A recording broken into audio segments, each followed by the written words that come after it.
Hello there, friends and followers, and welcome to this X-Plane 11 video. And today we are going to be taking a look at the highly anticipated, long-awaited FlyJSim Q4XP, or the Dash 8 Q400. I'm very excited to preview this aircraft here on the channel. The Dash 8 happens to be one of my absolute favorite aircraft ever in any flight sim platform. I've reinstalled P3D just for the majestic Dash 8, but let me tell you, what you're about to see is something very special, and in my view, the very best creation so far by FlyJSim. I want to begin today by thanking Jack himself for providing me with a copy and giving me the opportunity to create this aircraft's official trailer, which should be released sometime, I guess, with the release of the aircraft for all of you guys. I want to welcome all of you to the stream today. Glad to have you all, and I want to welcome Andy Holman. Andy, welcome to the VVIP membership. Great. Thank you very much for your great support, my friend. I really appreciate it. We have a lot to cover today in this live stream. And I'm going to be taking you through everything I know about this aircraft. So I'm quite familiar with the aircraft systems from my P3D days. And ladies and gentlemen, I'll tell you right off the bat, this aircraft is something very special. It's special in its 3D modeling, the authenticity. It's intricately, very detailed 3D model. Very well textured, both inside and out, deep system simulation, and it has been built based on consultations with real-world Dash 8 pilots, ground crew or operations, so ground operations staff, flight attendants. So everything has been immaculately recreated in the sim to provide you with an authentic experience of the Bombardier Dash 8 Q400. Let's begin today by welcoming all of you guys. We have got a lot of people with us today, so welcome everyone. We have got J340, AvGeek, hello my friend, welcome. Steve, Darren, N-Plane, welcome my friend. Glenn, hello my friend, welcome. We've got the show. Andy, who has just become a member, welcome and thank you for your support, sir. Really appreciate it. We've got with us Sven today as well, and we've got Roman. We've got Flyboy, welcome. Scott, hello my friend, welcome. Glad to have you. Captain Chad, hello my friend, and welcome. Guy Cool, hello. Welcome everyone to the stream. David, welcome. Glad to have you here with us. So let's get started, ladies and gentlemen. The first thing we're going to do today is we're going to take a look at this beautiful, beautiful aircraft by FlyJSim. And I want to just bring you here closer to the aircraft to appreciate the detailed work on this aircraft fuselage. You can see the nose wheel here. Just look at that. Just really something to really commend and appreciate. You can see the light, you can see all the wires coming in, the beautiful, just really beautiful texturing. And of course, I've had some time with this aircraft as I created so many sequences and shots of this aircraft. You can see that it is absolutely majestic in the way it looks, a very true and authentic rendition of the Q400. If we look at those engines, just let me just zoom in. Again, you can see the fine details. The texturing is just superb. Very, very well done by the entire team at FlyJSim. Really an aircraft really worthy of my time and the time of the flight sim community in general. Very well crafted, very well developed, and very, very authentic.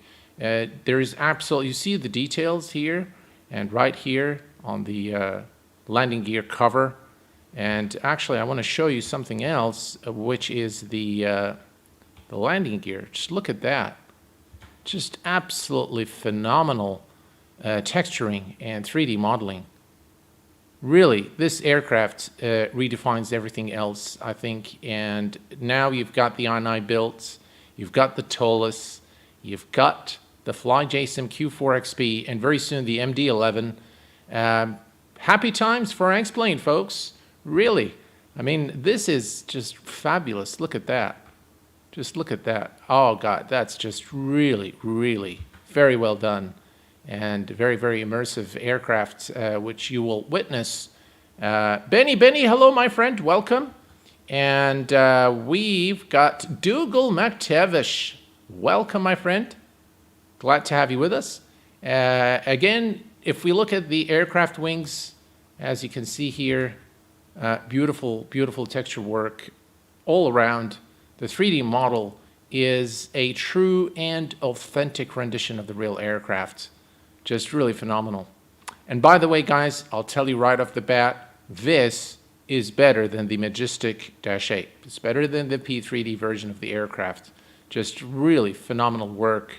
And it's been in development for the longest time. I remember watching Jack on Twitch. He used to actually broadcast the sessions where he used to program the aircraft. It was really fun watching him and finally seeing the final product here in X-Plane 11. All right, let us now take a tour of the cockpit. And Rum Q8 saw the last plane 12 picture. Yep, you guys are in for the huge treat. Absolutely, absolutely. All right, does the Q400 have a speed brake? No, I don't think it's got a speed brake. So let's hop into the cockpit, and right off the bat, this is a very authentic 3D cockpit that represents what you'd see in the real Majestic Dash, in the Dash 8. This is the Q4XP. I'm just used to saying Dash 8 or Majestic. It is majestic. It is majestic as an adjective, not as the company.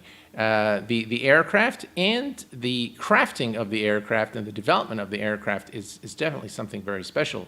Just look at this overhead panel, very, very detailed, and it's true to its real-world counterpart. And I'll tell you guys, I've had some experience with the real-world Dash 8 Pilot, and this is something that is very representative of the real aircraft. Everything is simulated. All the buttons, the switches are clickable. All the aircraft tests are available. So you can really fly this aircraft like the real thing. And guess what? All the circuit breakers are also modeled right here and right here as well. So very, very special in terms of this is the J-pad or the electronic flight bag. And we can look here at the flight yoke. Just look at that, look at the details and all the scratches. The texture work is just really of the highest order. All the tests here, the steering, and yeah, I mean, it just really looks fantastic in terms of the visuals and all the texture work. See the UNS-1 FMS again included in the aircraft, And we're going to take a listen at the aircraft sounds, which also are phenomenal. Something that's very, very important in any modern payware are the sounds. Now moving to the cabin. Before actually we go to the cabin, let me just show you some of the details here. First of all, you can open this cover here.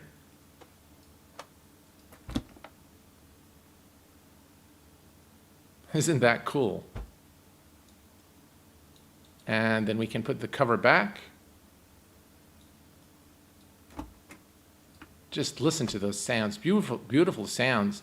And if we look down here, we can actually open the alternate, this is the landing gear alternate extension right here. And we can also, let me see if I can get this to work. There we go. Again, very, very detailed aircraft. The texture work is just something I have a lot of appreciation for. It's done quite well. Everything has been really done with a lot of care and massive, massive attention to detail. All right, let's take a look here at the cabin. Again, the cabin is very, very interactive. So you can actually open the food tray. And the nice thing is, if you go to these seats here, look at that. You can also, oh, that's, all right, hold on. Let me just, there.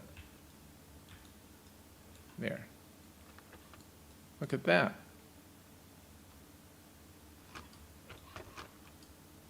And the windshields as well. Isn't that cool? And guess what? You can also open the cabins here.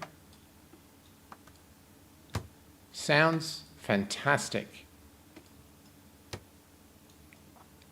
So yeah, so staying here with the passenger cabin, we can open the forward cargo door. And by the way, the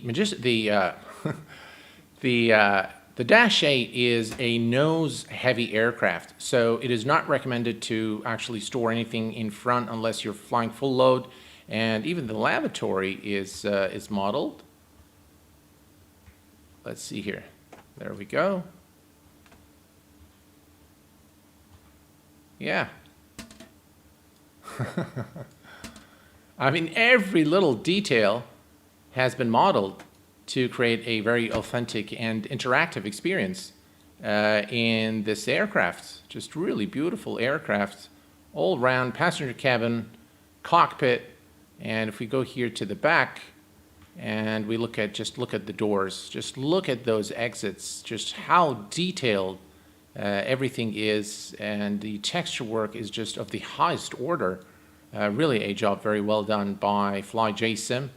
Beautiful, beautiful aircraft, and the quality of the cockpit, the 3D model from the exterior, the interior, everything is just absolutely phenomenal.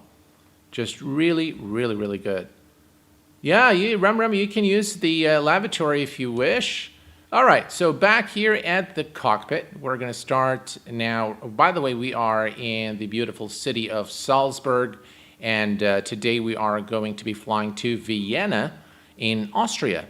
We are going to be cruising at 15,000 feet. I will try to expose all the aircraft systems. Unfortunately, our route today does not contain any airways.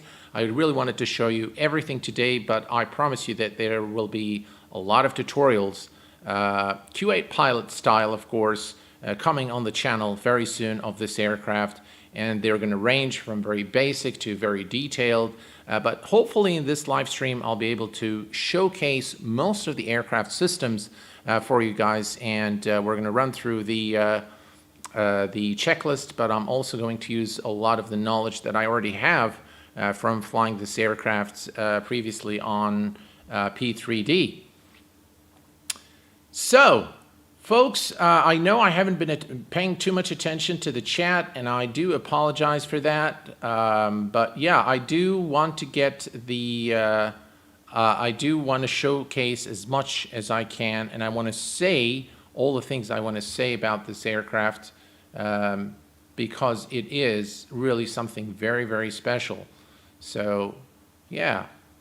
All right. So, First of all, let's take a look here at the JPad, or the electronic flight bag, if you will. The first thing you'll see is this first screen, the home screen, and it's going to show you the airline and the total hours flown, passengers transported, payload information.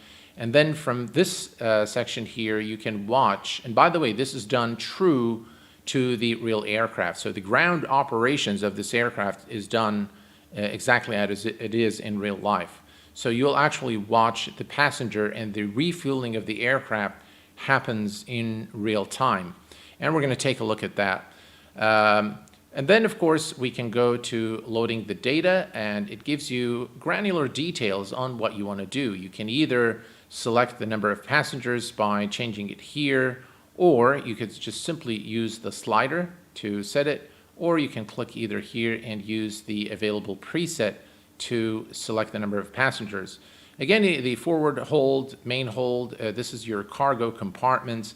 And as I've indicated in the beginning, the Dash 8 is a nose-heavy aircraft. So it is recommended to fill in the back of the aircraft as much as possible until you're left with no space and you're forced to put something in the forward compartment.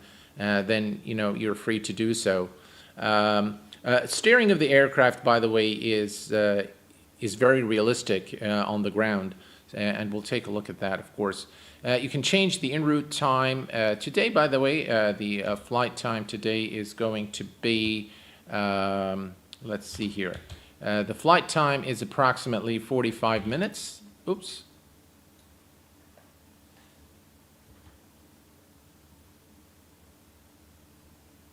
There we go. All right, so 45.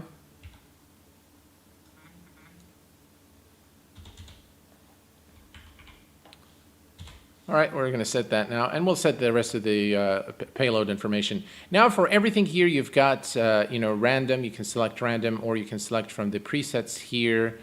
Same thing here, and then we click on Load Summary, and then you get it. The Load Summary page is a page that's going to show you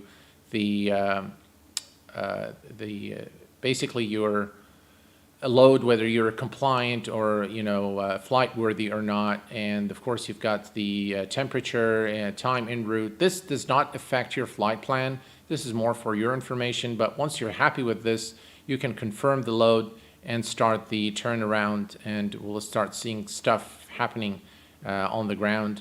You can have the option of auto connecting the GPU, board using both doors. You can call the pushback truck once everything's loaded, which is always a good thing to have. Automate as much as possible and minimize your workflow. Fuel before loading passengers, again, is ticked, so the aircraft has to be refueled before the actual loading of passengers begin, which is kind of realistic, if you ask me. And then, of course, you have a full checklist, a normal checklist, and I guess we'll have the emergency checklist at some point. But we do have the full checklist. It is, again, you can select the item and then check it on here. So again, very, very well made, really very user-friendly, and it really helps you with your workloads. And of course, you've got the setting menu, which allows you to start the engines from a cold and dark state, long run or short turn. We're going to start today from a cold and dark state to give you guys as much information and really to allow you to appreciate all the hard work that FlyJSim and the development team has integrated into this beautiful bird, really. Your role, you can select your role as the captain, first officer, or auto. You can change the units from imperial or so pounds and kilograms. Baro units, inch of mercury or Pascal.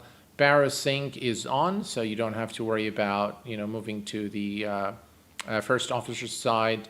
Seasonal weights, leave this on auto. JPad location, this is the JPad, and by the way, you can remove it just by clicking here. So it's kind of cool.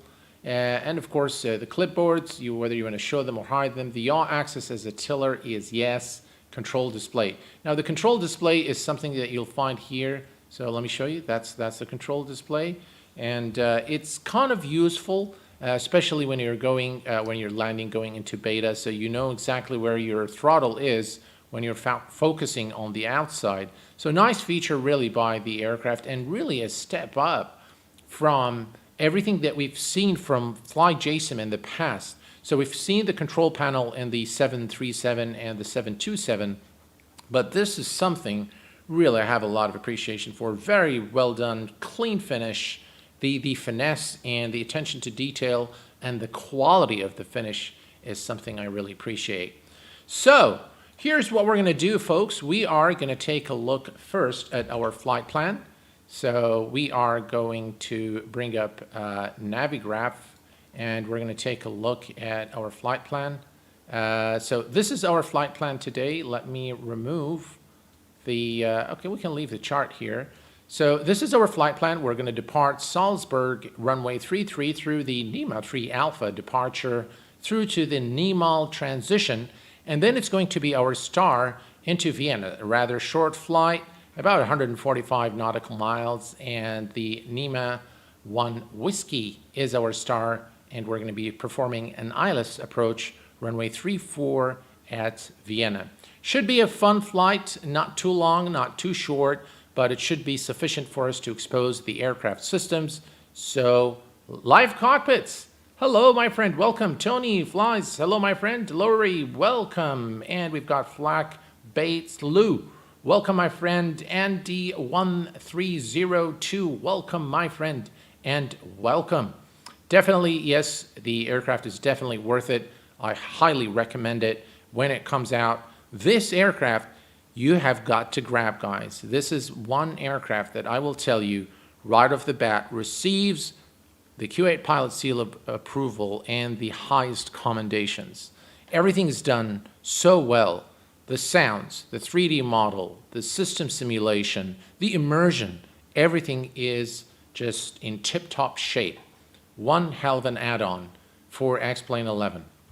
All right, so this is our flight plan today. We're going to bring up the operational flight plan, and we're going to take a note of our zero fuel passengers, and so right there. So I've got 70 passengers, cargo.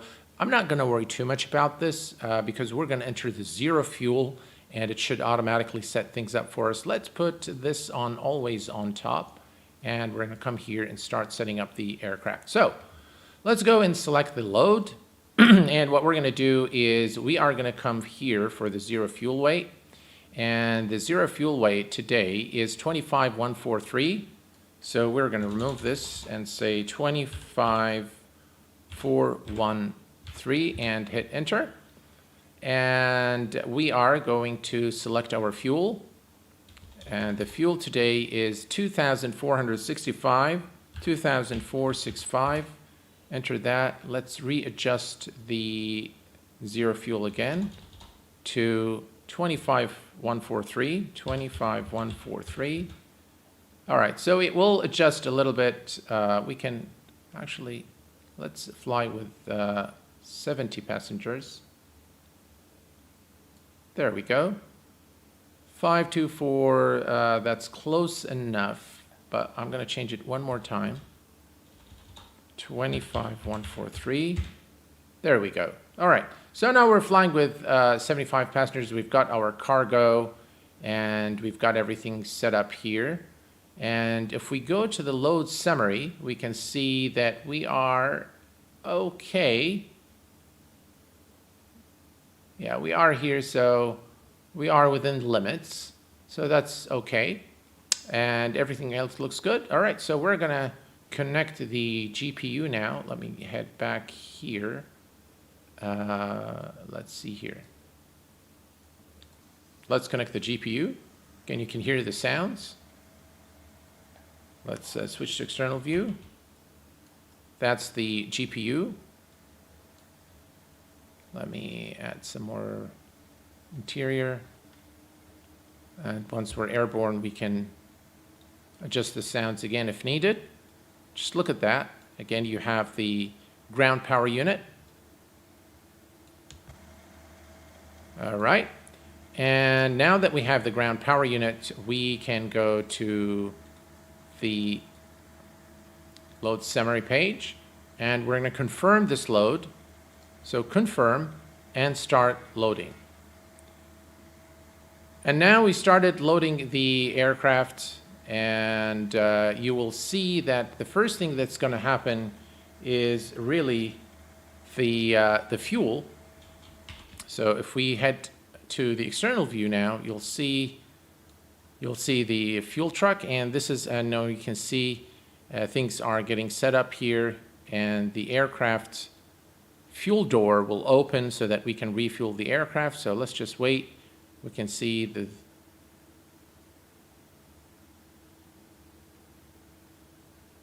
all right, let's just watch.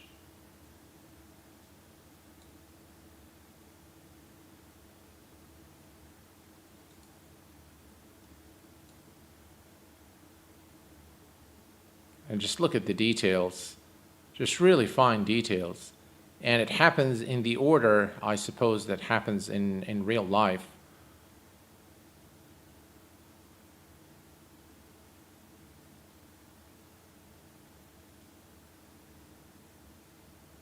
There you go. That's the fuel door now opening right here. And now you'll see the... there we go. So now the aircraft fueling has begun, and the passengers will not be boarded until after the... so we can see here, loading 131, so you can see the fuel's being pumped into the aircraft now, and passengers and bags are holding for fuel. So in the meantime, we can start setting up the aircraft. Now with the Dash 8, the battery will discharge very quickly. So it is important that once you turn on the battery, that you either connect the external power or you start the APU. It's not recommended that you leave the battery on for a very long time because it will discharge very quickly. So we're going to start with the battery master. Main battery, auxiliary battery, standby battery, and we're going to turn on the external power. Make sure your main bus tie is turned on as well. We've got both our gens turned on as well. Before we set up the FMC, we're going to run all the required checks before we start our APU. We'll worry about the APU once the passengers start boarding, but let's go ahead and perform the required test. The first thing we're going to do the fire test for the APU, just to make sure everything works well. And then we're going to head over here and we're going to test the baggage compartment. Again, all checks okay. Baggage forward, checks okay. Test detection, engine fire test, all checks good. All right, and we're going to cancel the master caution lights. All right. Now we're going to bring up the aircraft. So now watch what happens when I turn on those screens. Absolutely phenomenal. Just the animations are wow. Just really, this aircraft will keep wowing you all along. Let's go ahead and turn on the UNS-1 FMS on both sides. Again, you can see the animation here. Very, very realistic. And this is exactly how, by the way, it looks in the real aircraft. Takes a little bit of time there to load. Same thing happens on this side of the aircraft. You can see now the display is coming to life. Let's turn on the radio systems.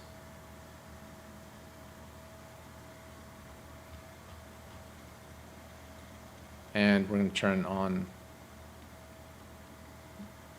screens on this side as well.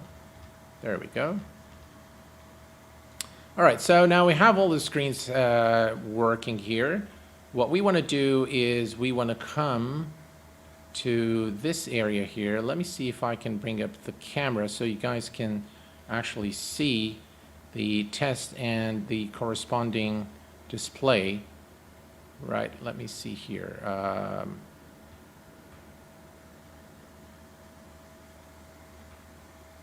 All right, so we have the takeoff test we can worry about later, but we have the ADC test 1 and 2, the stall test, so let's go ahead and test those.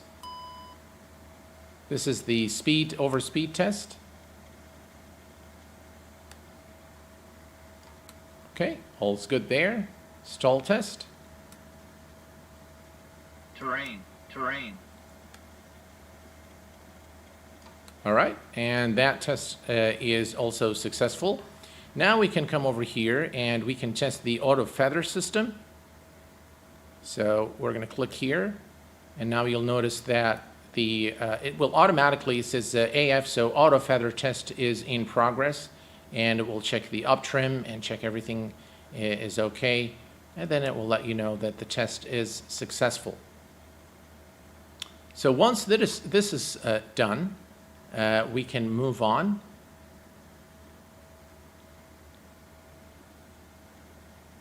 All right. Now we can also perform the GPWS test. Pull up. And now we're through with all our tests. As you can see now, it says auto feather test passed. So all the tests have been performed, and we are now ready to actually start the APU. But we are going to wait until the fueling is completed. Looks like the fueling has completed, and we can see now that the passengers are boarding the aircraft, and you can see this now in real time. As you can see now here, the passengers, and you have the name. Isn't that cool? You've got the boarding pass. You can see that the cargo door has now opened for the luggage to see now, bags loading. So we're fueled, and you can look at this. I mean, this is so cool and so immersive. Some really nice touches. You know, you've got the passenger boarding pass with their names and the seat number and all that. Just really fine details in this really very well made Dash 8 Q400 for X-Plane 11 by FlyJSim. All right, now we are going to go and program the UNS FMS. And by the way, you can either, we can either do this. So we can either do this, or you can actually click on it and pop it out. But this is, I think, good so you guys can see properly what I'm doing. We're going to accept. Of course, we check for the AIRAC database, which is 3rd of November 21. Everything else here looks good. Date and time is fine. We're going to say accept, and then we're going to go to the flight plan. We are at Salzburg, and what we're going to do is bring up our flight plan. And we are going to move this here to the side. And as you can see, we are at Salzburg Airport. I will welcome all of you guys who just joined the stream. I'm really excited today. There's over 200 viewers today. Wow, that's very good. All right. So the first thing we're going to do is we are going to go to the menu. And by the way, from the menu, you can do all your arrival and departure. So the SIDS and stars can be selected here. And you can also do the exfil, but of course we're going to exfil the other FMC. And from the list, this is where you go to select all the airways. I'll show you this in a minute. We're going to select our departure. We are departing today runway 33. So in the Dash 8, the UNS is a little different. So you have to select the number that corresponds to the runway that you want to take. So kind of similar to the X-Craft's, the ERJ145, where you select the number rather than enter the actual runway number. So in our case, we're taking off today runway 33, so it's number 2, and enter. And we are departing through the Nimal 3 Alpha, which is this one here, number 4. And we're going to enter that. There is no transition. So we're going to enter, and we're going to go to the flight plan. And now, as you can see, we have this entire SID programmed into the FMS. Next up, we don't have anything else. So it's right after Nimal. It's actually our arrival into Vienna. So through the Nimal 1 Whiskey. So we are going to put that there. So we are going to select this one here, and we're going to select our destination, which is Lima Oscar Whiskey, and enter that and accept it. And then we're going to select it and go to the menu and select the arrival. Now in the arrival, we can, as you can see now, you just heard the door closing, and that is an indication that the passengers are now aboard the aircraft. All right, so we're runway 34. So actually what I'm going to do right before we do this is I'm going to head over here and start the APU. Start. Again, you see that flicker of lights? That's again exactly how it is in the real aircraft. And now you can hear the APU starting. And let's go ahead and click on the gen. And let's head back down here. And now we're going to select runway 34, which is number 4. And enter. And today we are arriving through the Namal 1 Whiskey. So we're going to go to next, and we're select number 9. And we're going to hit enter. There is no transition. We're going to hit enter again. And we are selecting this one here, number 2, which is ILS runway 34. So let's select number 2 and enter. And we're going to select the BAL 3 November transition into Vienna. It gives us a nice approach into runway 34. So I'm going to select number 1 and hit enter. And now we go to the flight plan. Again, we're going to go and just cycle through this to make sure there are no discontinuities. And all looks good. All right. So flight plan, there we go. All right, so the flight plan is done now. Now we need to set our fuel. And in order to do the fuel, what we need to do is we need just really the zero fuel and the, so now that we have, so the zero fuel is 22,307 kilograms. Is that all? We can use fast load, but it might actually change a little bit. So if I go to the load summary, and the zero fuel is 25143. So we are going to come here.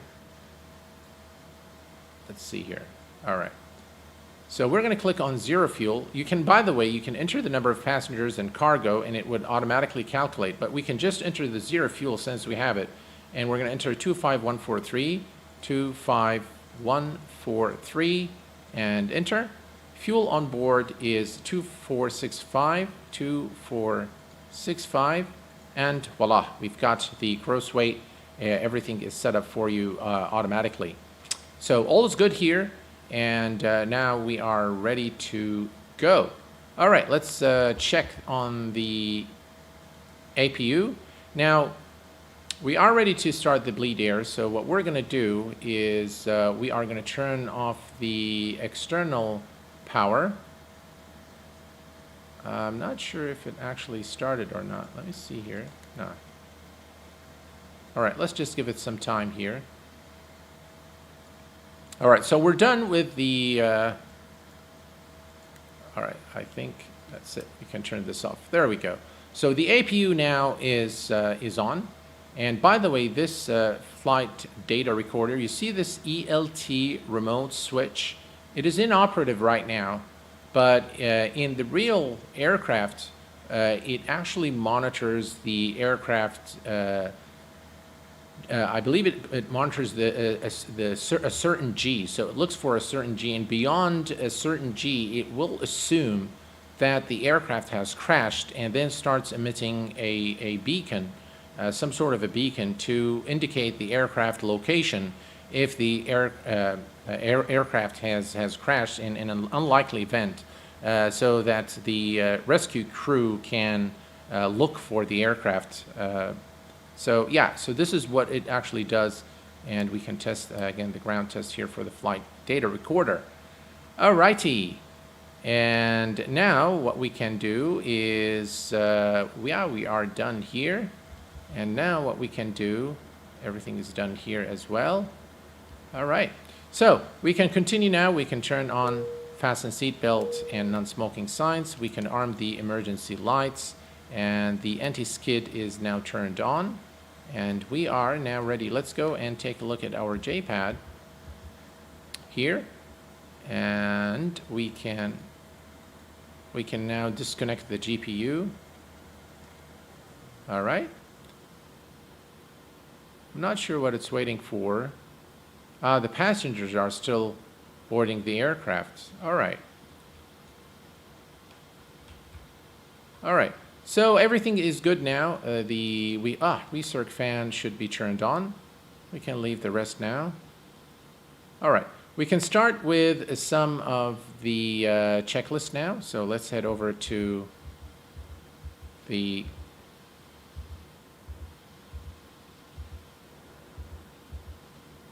finally.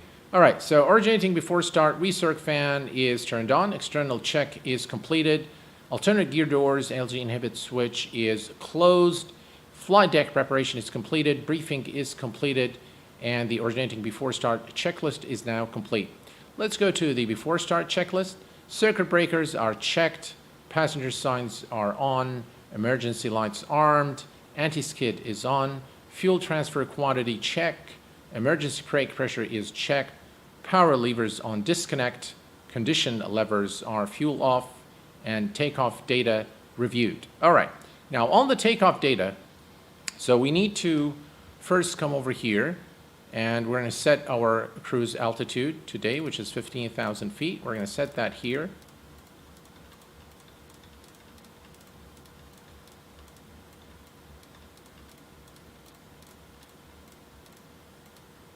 All right, 15,000. The nav source is FMS1, and we're going to set this on this side as well. FMS1 is set. All right, here's the door closing. Perfect. Door closed. We're ready to go now. All passengers are aboard, cargo, fuel, we're good to go. By the way, this needs to be on taxi. All right. So we've done that. We are going to hit on Alt Select. Now, the V speeds on the Majestic, on the Q4XP, I keep saying Majestic, on the Dash 8, yeah? It needs to be sorted out. Toes driving up. All right, the toes driving up. Now, the V speeds depend on the airport elevation. It depends on the outside temperature and on the aircraft weight.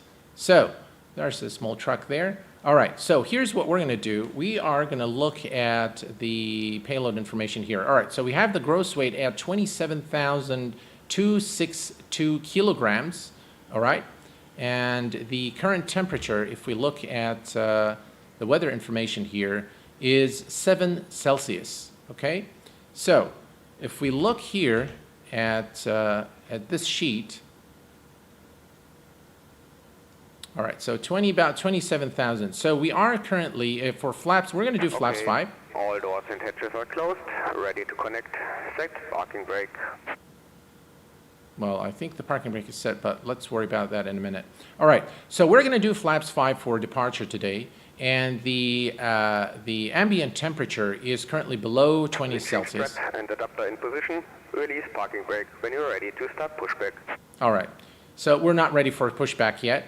So if we look here, our weight is about 27, so it's between those two. So this one is fine here, 26 between, so we'll take the higher one. We'll take the 28 kilograms, and the altitude is about this one here because it's 1,400 or so. So we are going to pick this one here, so 130 and 132. And we are going to assume that V1 is equal to V rotate. So it's going to be 130, 130, and then 132. So let's go ahead and do that. So to set the speeds, we're going to click here, and we're going to select V1 as 130. And V rotate is 130. And V2 is 132. Okay. Then we are going to select, let's see here, 28. So we're going to V climb is 154. So we're going to select 154. Oops.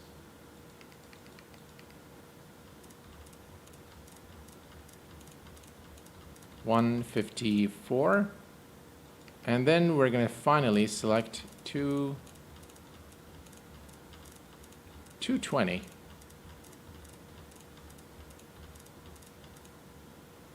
All right, that's cool. And now we're going to select the altimeter. So let's go to the weather. The altimeter is currently, QNH is 1025. So we're going to set that here.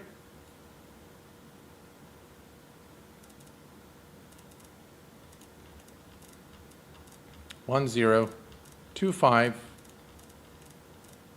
is now set. Okay. And by the way, because I've selected the option in the settings where this actually syncs, so it syncs everything with the first officer and captain sides as well. So we are now ready to go. We've got everything set here.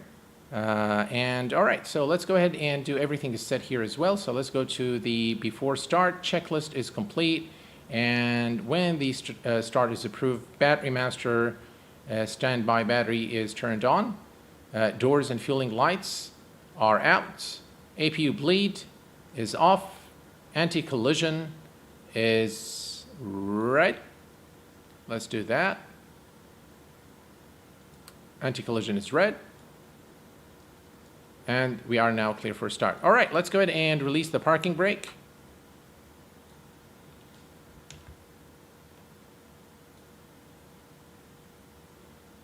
And now you can see the aircraft is now being locked.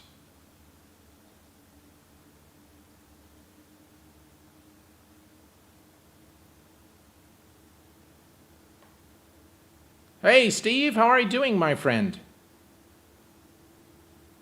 Simphy Bob, yes, it is a gorgeous aircraft. Absolutely phenomenal.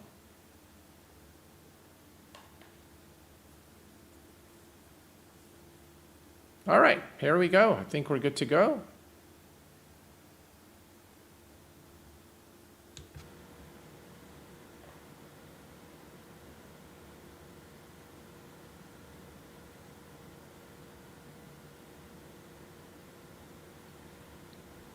Not sure what is he waiting for. Parking brake is released.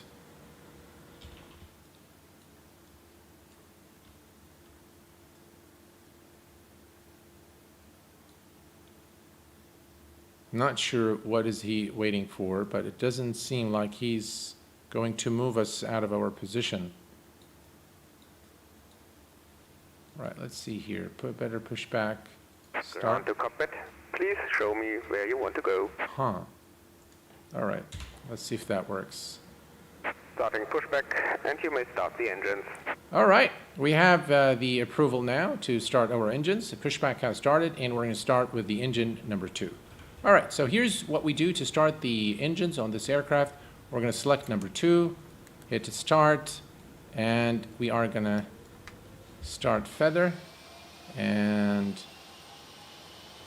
if you actually notice, the blades would actually move to feather. There we go. Just listen to those sounds. Beautiful.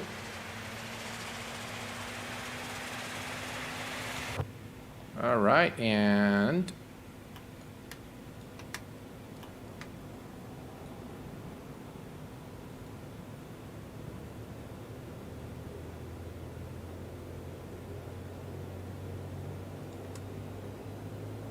I love the sounds on this aircraft. Beautiful. Just absolutely beautiful. All right, we have a good start on engine number 2, and now we're going to go ahead and start the engine number 1. Select. And there we go.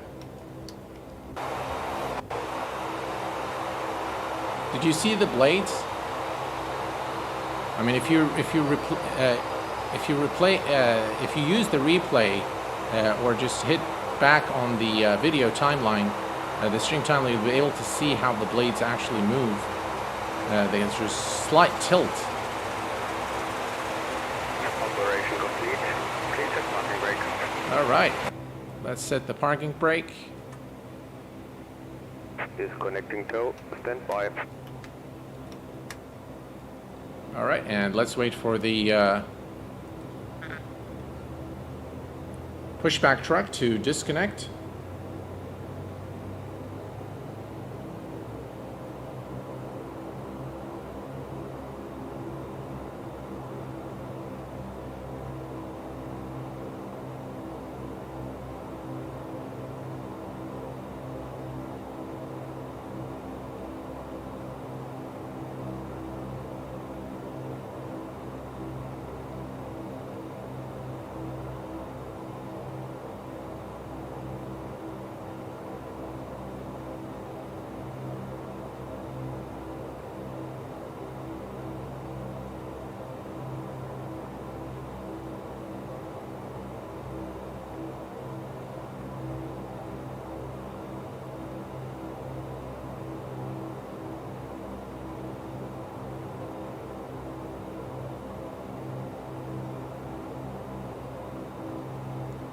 All right, let's disconnect. There we go.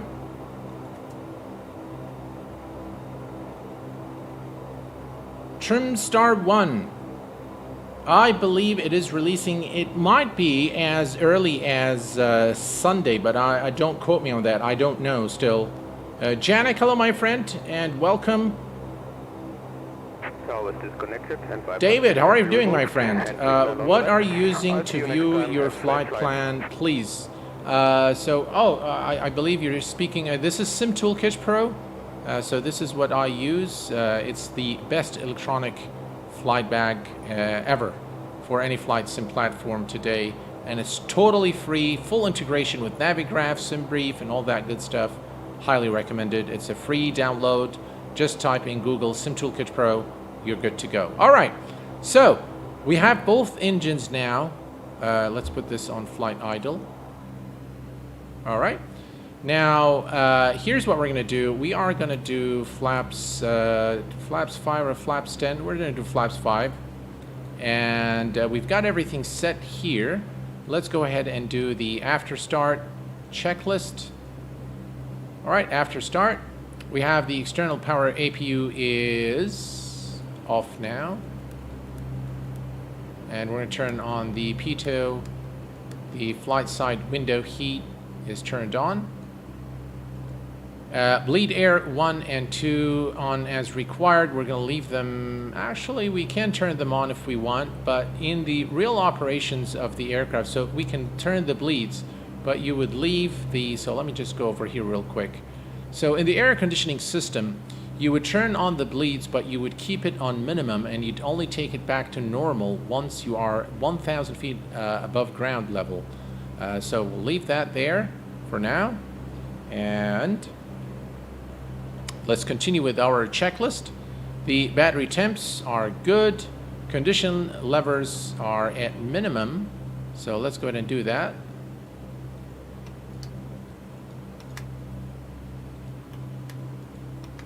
All right.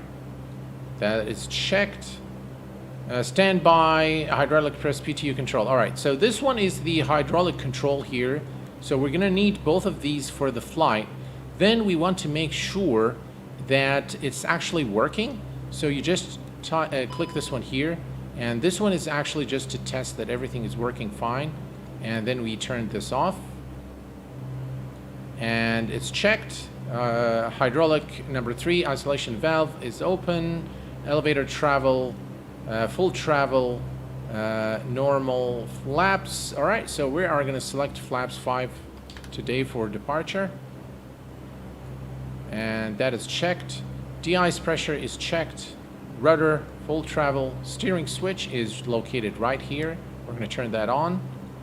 And windshield heat, side window heat already done.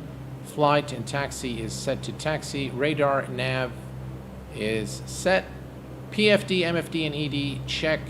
Yaw damper should be on. All right, so let's go to the yaw damper. Let's cancel the, that's the yaw damper there. And everything else is set. Okay, we are now ready to taxi. So we are going to taxi to runway 33. But before we do so, we're going to turn on the taxi lights. Beacon here, and everything else looks good. If you look at everything here, all is looking good. All right, we are ready to taxi. Let's release the parking brake. And let's taxi to runway 33 for departure. Sean, how are you doing?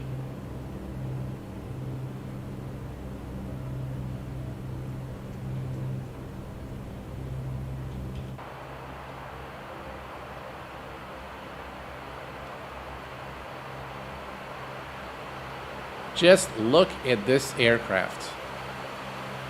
Wow. All I can say is wow.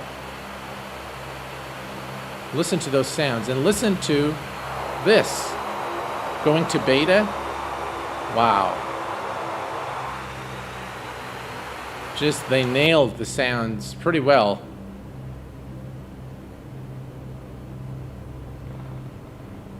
Look at the texturing here as you see the sun casting the shadows and the light on the panel.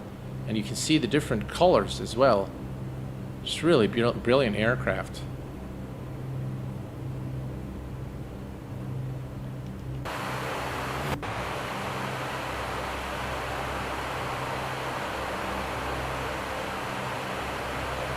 By the way, the Q400 by FlyJSim comes with about 18 liveries altogether, but there are really a lot of liveries developed by some of the best painters in the FlyJSim community, and I'm sure that you'll find your favorite livery.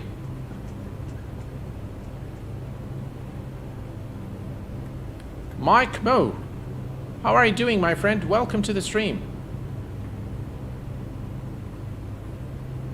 Edward, how are you, my friend?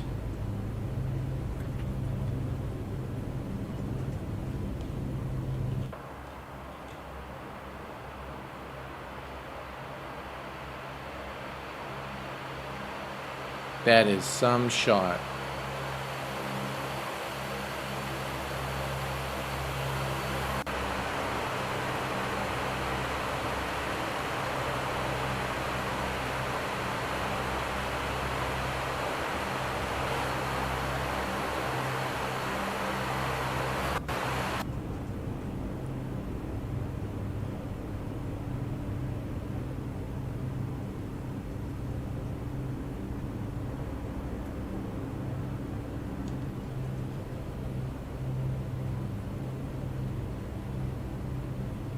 Diego, hello my friend and welcome. Dominic, welcome my friend. Glad to have you with us here on the stream today. I hope you guys are enjoying the stream as much as I'm enjoying it. Absolutely having a ball flying this beautiful aircraft. Right, let's set the parking brake and let's do the before the checklists. All right, so we've skipped, I guess, the taxi checklist. Lineup, notification done, minimum and off. So that should be on minimum, and we should turn off the bleeds. And let's see here. Flight controls, full up, full down, full steering is there. Okay, so that's why. That's because of that. Now we can move them freely. All right, that's done. Transponder. All right, so with the Dash 8, you need to press and hold on the ATC1 button here. And now you can see it's changed from standby to on. And you can click this for ID as well. So that is all set now. Flight and taxi to flight. This is automatic, so once you start applying power, it will automatically go to flight.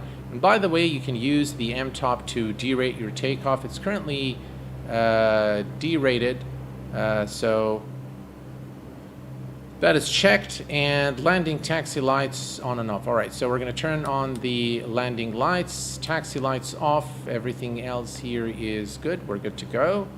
So that is check. And now we can line up. Now for takeoff, we need the auxiliary fuel control systems to be on and the auto feather system to be on as well. And now we are ready to go. We need the condition levers to be on max. So that is now done as well.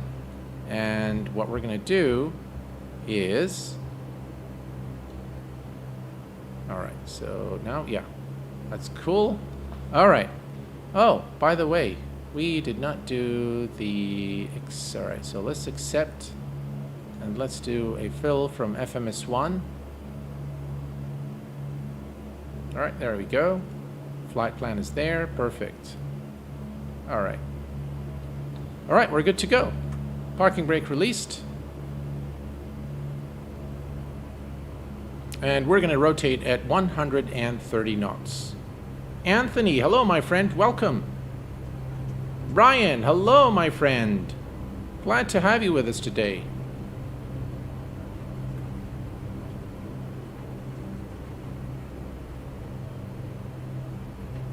Approaching 3-3.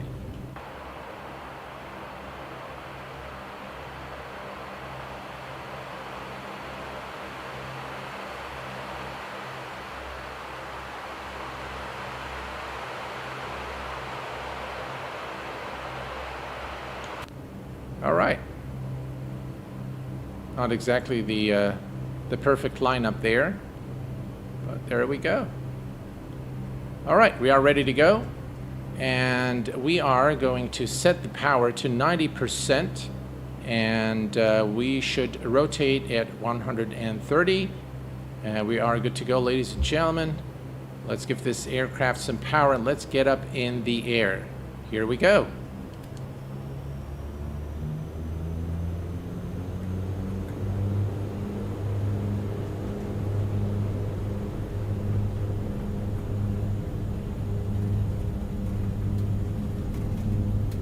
knots, check.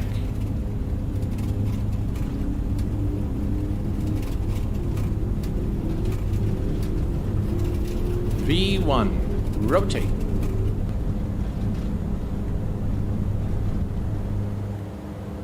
Positive rate of climb, gears going up.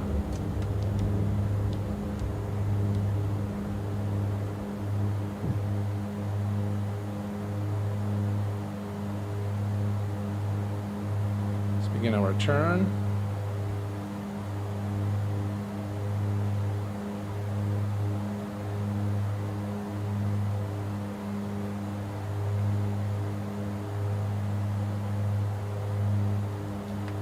We're going to retract the flaps.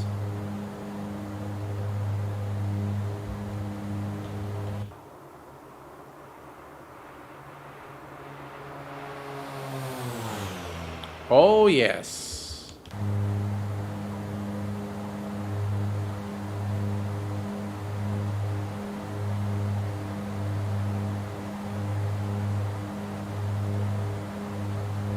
Right, we're going to select IAS, hold the speed there, and let's go ahead and select autopilot, and we're going to select nav.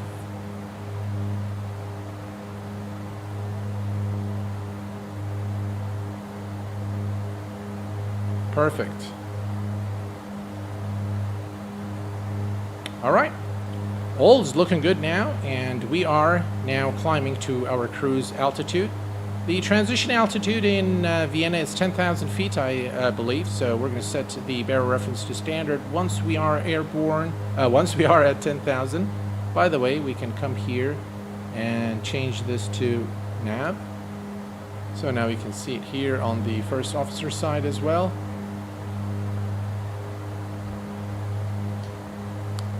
Flaps are retracted. All right, so now we're going to come back here, and we are going to set the bleeds to on, to normal, and we're going to bring this back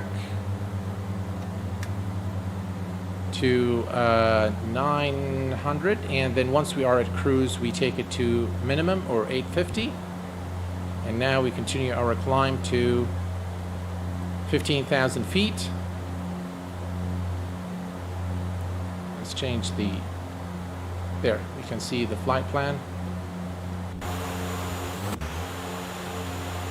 What a beauty of an aircraft. Yeah, we can I did a cabin tour in the beginning, Sean, but yeah, we can do that. I do want to show you guys the night lighting inside the cabin, but maybe we'll do it after we land.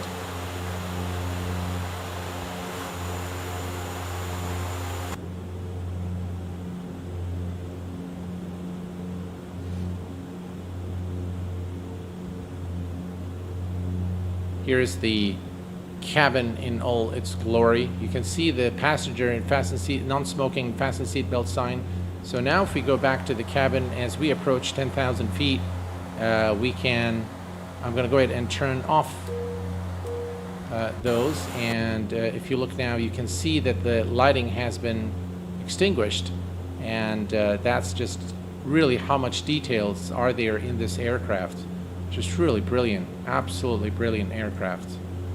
Everything is modeled with a lot of care and a lot of thought, and based on consultations received from real-world pilots, airport ground crew, as well as flight attendants.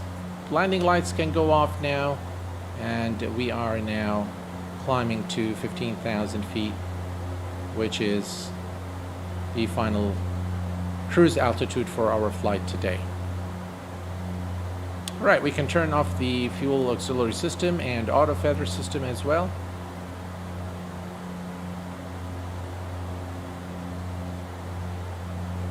Yeah, absolutely. It's a treat to have the lavatory working there. What are you using when you are looking the flight plan? David, I'm using Sim Toolkit Pro. That's the tool that I use. And it's a free download.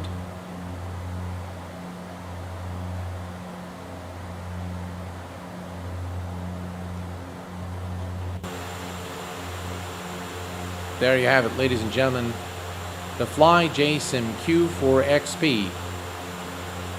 Probably the most anticipated aircraft in the year 2021.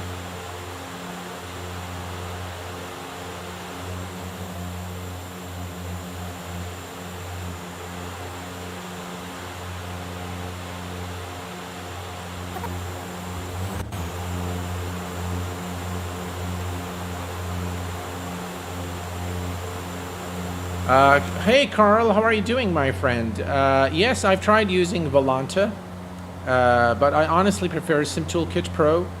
For all intended purposes, it's far better in my view, and it's free. All the features are free. So Volanta has a premium edition that you need to pay for, and Sim Toolkit Pro is absolutely free of charge. So I prefer Sim Toolkit Pro over any other electronic flight bag available today for flight simulation. All right, we are reaching our cruise altitude, ladies and gentlemen, and we are now going to bring back the condition levers down to minimum. And now we're going to adjust the throttle as well.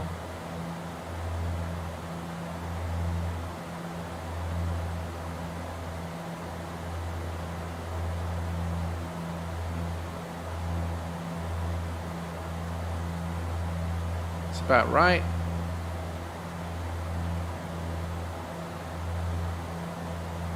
And we are now at 15,000 feet. 224 knots. That's perfectly okay.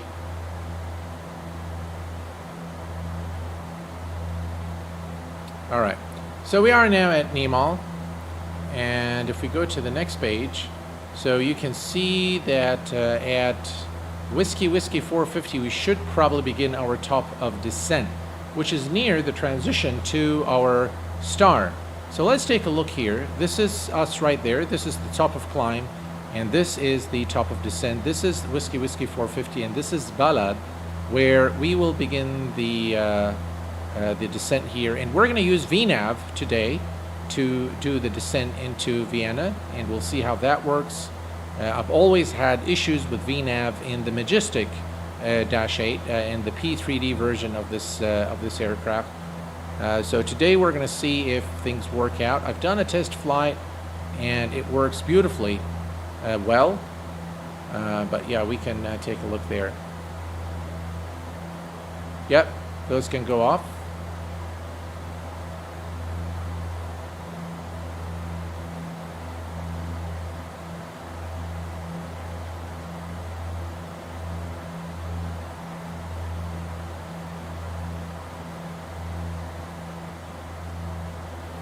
Beautiful, just really a beautiful aircraft all around.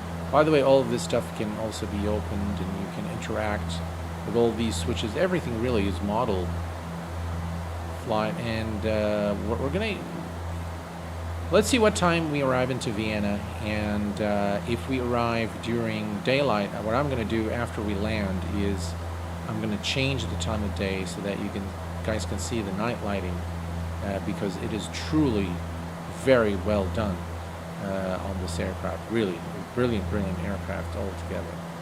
Just really very well made. Highly recommended. Does it have rain effects? My hunch is that it will. So I'm not sure. I don't think so. I haven't seen the rain effect. My hunch is that if you use it in OpenGL, it might have it, but I'm not sure. or maybe it's planned for future development. I have no clue really.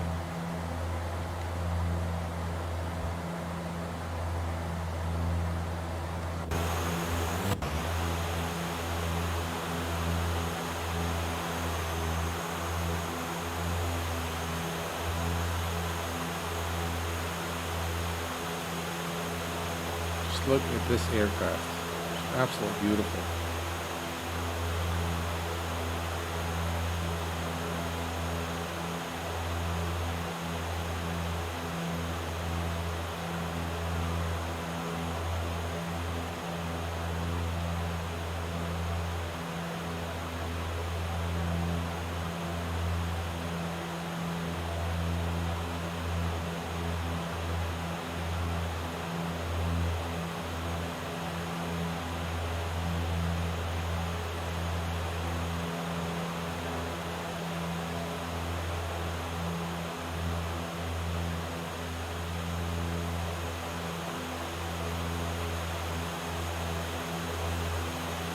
Well, Antonio, I honestly don't think that the rain effect is a deal breaker on an aircraft of this fidelity.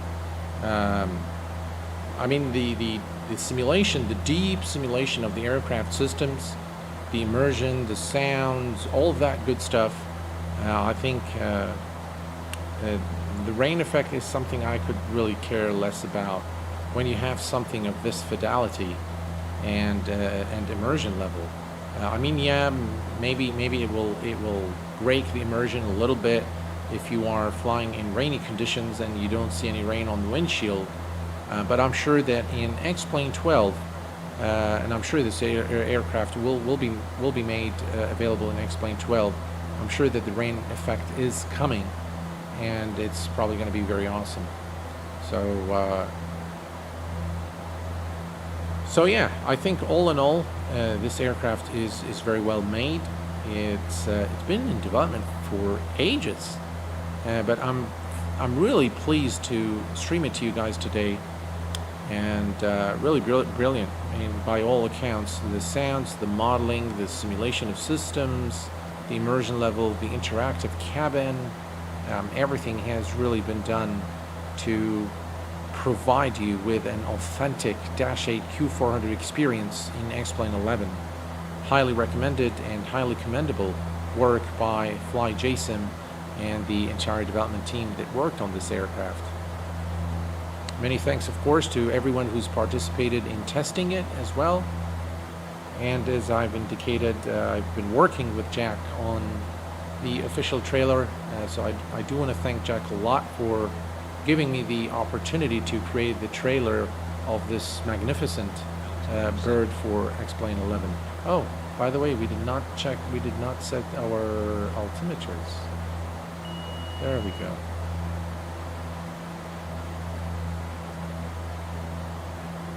So we should have done this at 10,000 feet. My bad. All right. So similar to what we've done for the now the landing weight is probably going to reduce as we burn fuel, but I will estimate it at about 26,000. And for landing, we are going to take a look here. Now we're going to do flaps 35, or maybe we can do flaps 15. And for flaps 15, we can look here. So the 28, so VAP is 126. Or actually, we can do flaps 35. What do you guys think? Yeah, we'll do 120. We'll add 5 knots for the wind correction. So we will land, the VREF is at 125. And of course, when you're flying in icing conditions, you need to add 20 knots to VAP, VREF, VGA for flaps 10, 15, and 35. So we're going to do flaps 35 today for our landing at runway 34. And we are going to use 125 as VREF. Perfect.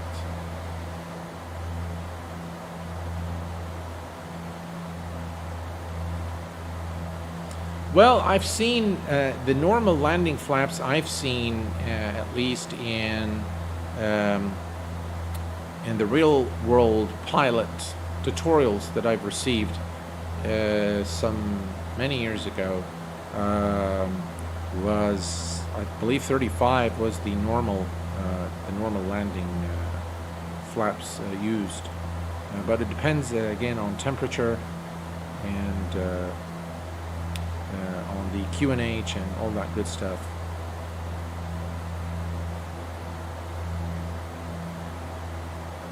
Vince, how are you, my friend? Welcome. Matrasov, hello, my friend, and welcome. Mason, Ireland, hello, my friend. For the Q400, what is the normal landing? Yep. Brander, welcome, my friend. Are the cabin passenger lights working? Yes, they are, and they are awesome. And I will show you that. Either once we land, or if it's dark enough as we approach Vienna, then I will show you that before we land. But I will tell you that it is absolutely phenomenal. The lights are done just exactly like the real aircraft. The way they flicker when they turn on is just wow. There's actually, let me show you guys something. There's something in the cabin which is the... Alright, so let me head back a little bit here. Oops, that's not what I wanted to do. Where am I? There we go. So this system here in the passenger cabin controls the lighting, it controls the temperature, and everything else, lavatory, and so you can actually turn it on and off. And I'm not sure exactly what it does here, but yeah, I believe it's the lights. It's the lights for the lavatory and what have you. So yeah, you can control the temperature here. You can change it from Fahrenheit to centigrade, and you can change here as well. And you've got the lighting here, and I will show you that once we are at our destination. So yeah, full lighting system, fully interactive, and we can actually, if we go to see here, now the lights are gone. If we turn them back on, you see that flicker, but it looks much better during nighttime. So we'll do that once we arrive into Vienna. All right. So if we look at the FMS, we are here, and we can go to VNAV. We can go to VTO, and from VTO we can select 98. This is 450. So if we select 45, so if we select number 3, let's select number 3, enter that. No, that is not what we want. All right, let's just wait a little while. Next page. 988. Okay. So previous. Cancel.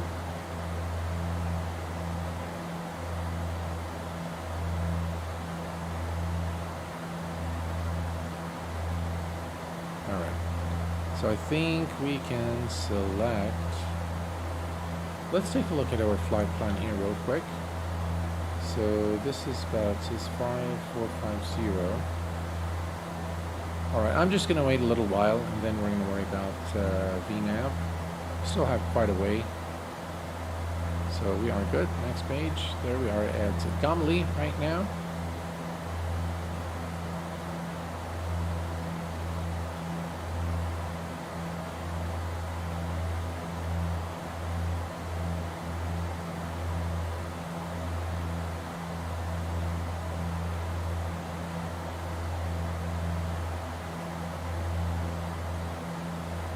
Thank you, Delta Who, for the information. 35 gives you less pitch on flare, but more lift and more aggressive descent. 15 is lighter, but higher flare. That's very useful information, Delta Who. I didn't know that, so thanks for that. Really appreciate it.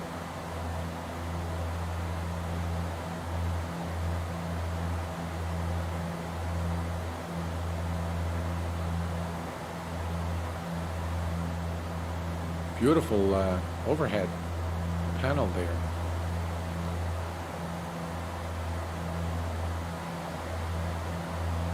Right, let's do some external views.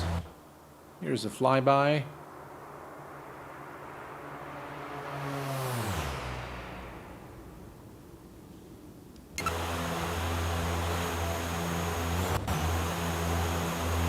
Look at those engines.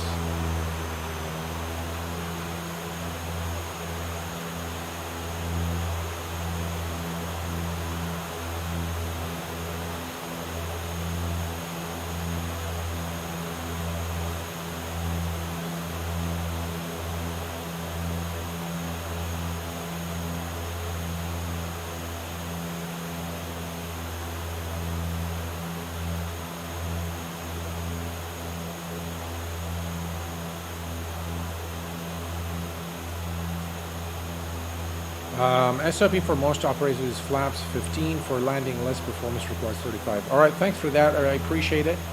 We'll do flaps 15 today. So if we go back to our sheet here for flaps 15, 28 kilograms, VAP, VREF is 126. All right, perfect. 126 it is. For go rounds, 116, I guess. All right.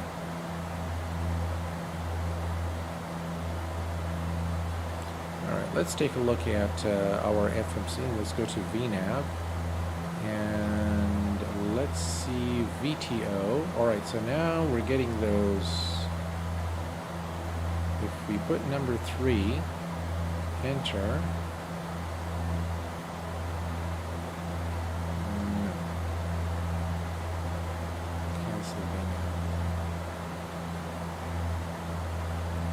Let's select this one for VTO and return, cancel,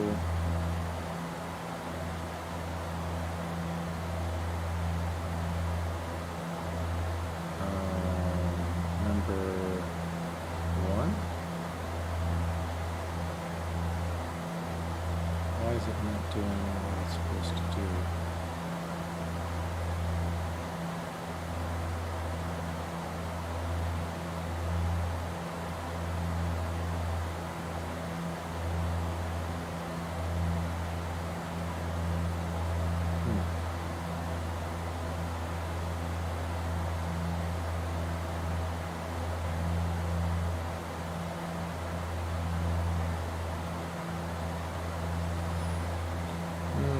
Sure what's going on here. Let's put let's see here, back, number 3, enter. There we go. All right, and now what we're going to do is we're going to change the target vertical speed.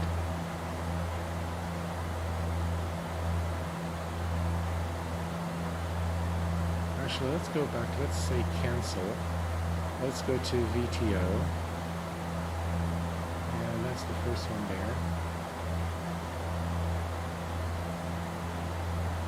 Yeah, that's fine. Let's select 978. So let's select number 2 and enter.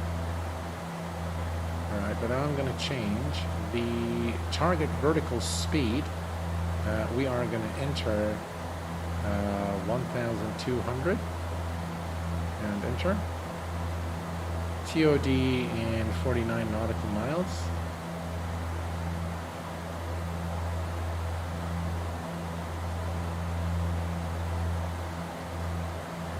Okay.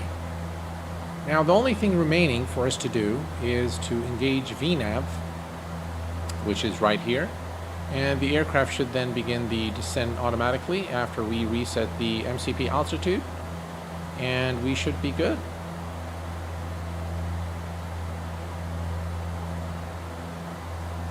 Yeah.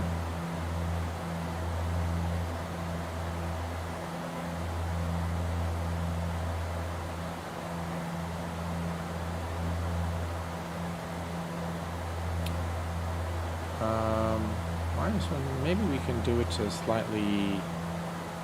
Let's do. All right, let's go to VNAV, and we're going to change this to 1500. All right, that's better. Okay.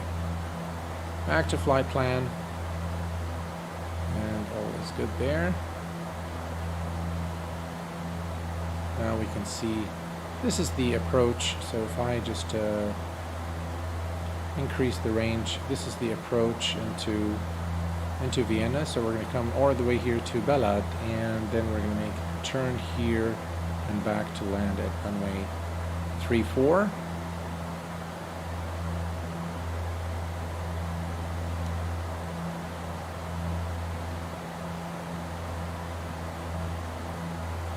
Honeycomb better get back to me and replace my Bravo before this bird is released. Yeah.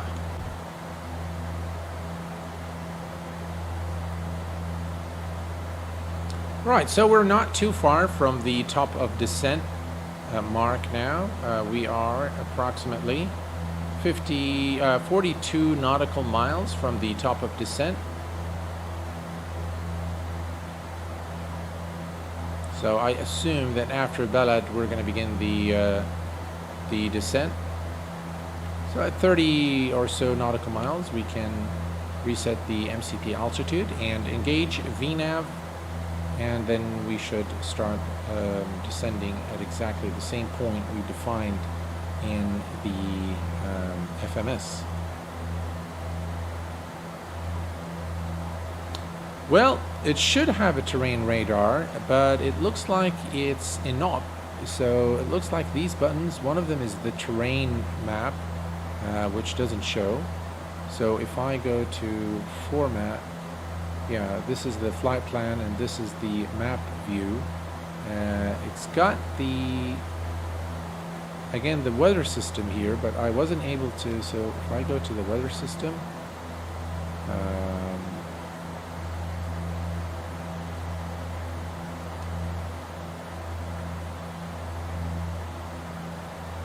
yeah, it doesn't seem to bring anything there really. So I'm not sure if it's a planned development or I'm doing something wrong, but I definitely can't see the weather and I can't see the, alright. So let's come back here now. We are 35 nautical miles from the top of descent point. We are going to descend at a rate of 1,500 feet per minute. And we are now going to reset the altitude to 3,000 feet, which is the initial approach altitude for runway 34 at Vienna. So let's go ahead and reset that to 3,000. 3,000 is now set. We're going to click on VNAV.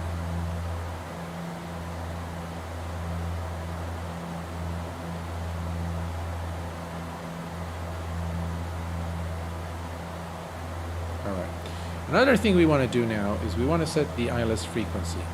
So to do this, we are going to go to our destination, which is Vienna, and we're going to take a look at the landing data. The ILS Cat 3 frequency is 108.10. So let's go ahead and do that. 108.10 is the ILS frequency. It's already set here. And you can see that it says ILS 1, and 108.1 is set on this side as well.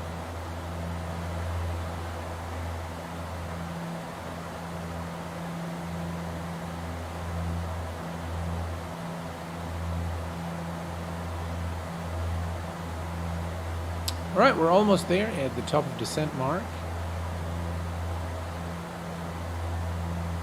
I think we should actually begin the descent now. But let's see how VNAV does the calculation there for us.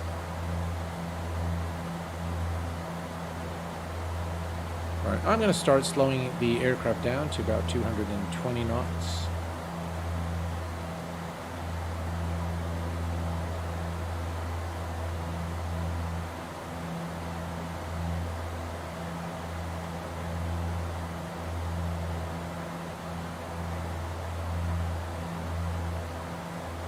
Yep, alt select for sure.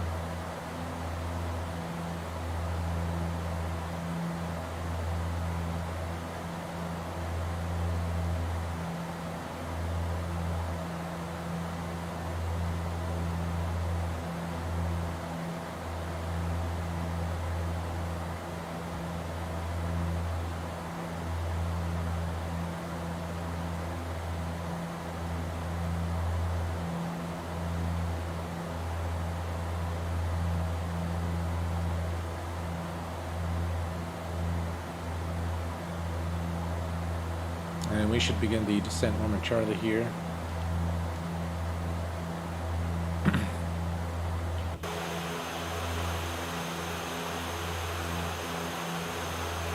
What a fantastic view of this aircraft in Vienna.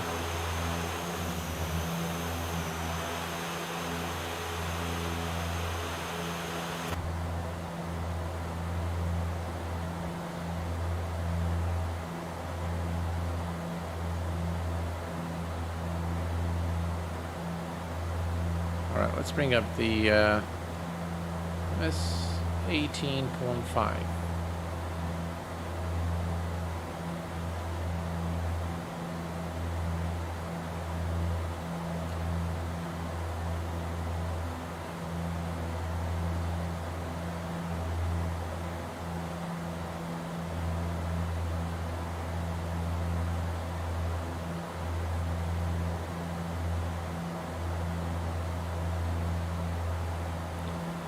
All right.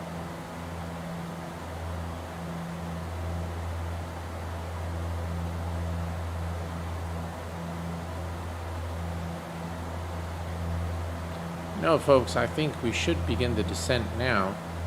Still showing about 14.8. But I honestly think that, all right, well, let's just give it some time.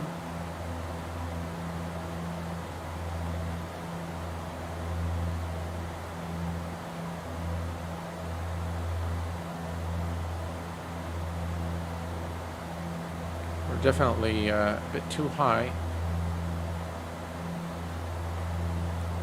And I didn't see the red dot coming, which you should see.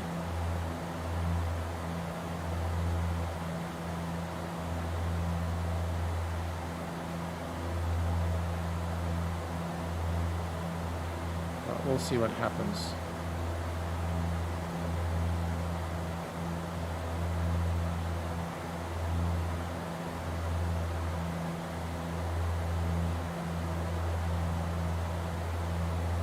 Peter, I think the weather system is there. It's either not yet operational or I'm unable to bring it up. But the terrain seems to be enough. The button that brings the terrain is not working, it looks like. So it could be a future development, or I'm not exactly sure. All right, so we can see the red dot now, or the pink dot, as we approach the top of descent mark.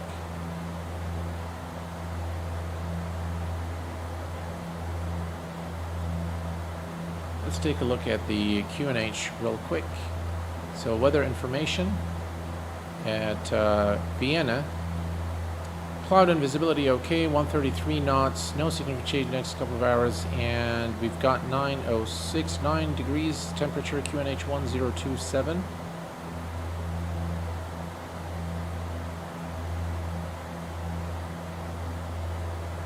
And I'm going to now go ahead and reduce our speed.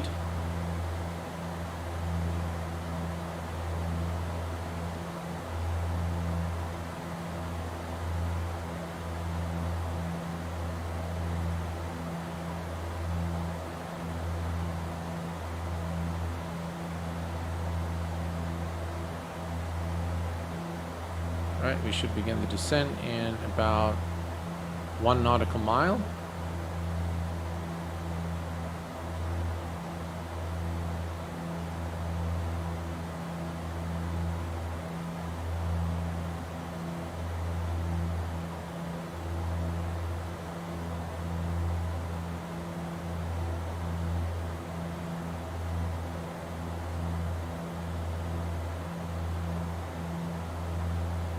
All right, VNAV path. Now the aircraft is descending.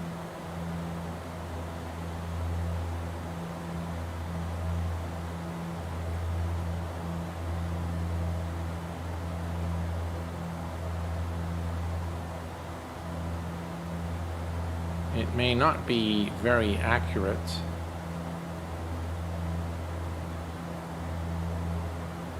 But I'm going to try to reduce our speed now to about 180 knots or 170 knots even, and allow the aircraft to descend to our initial approach platform of 3,000 feet. 1027 is the QNH,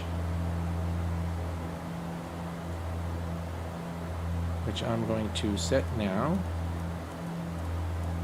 1027.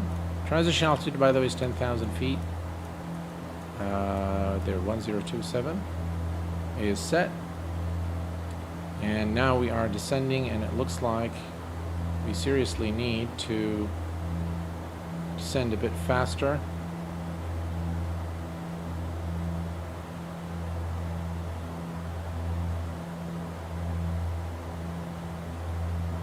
Alright, so let's change this to, let's see, 1800. Enter that.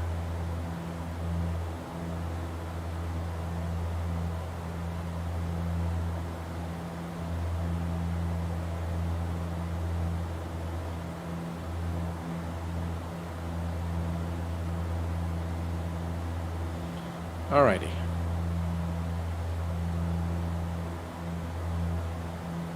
Let's see how this works now.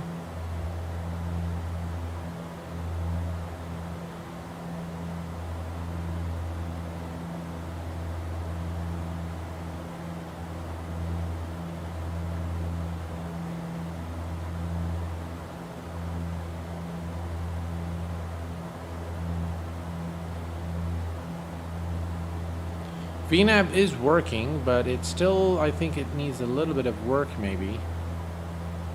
But it's definitely working.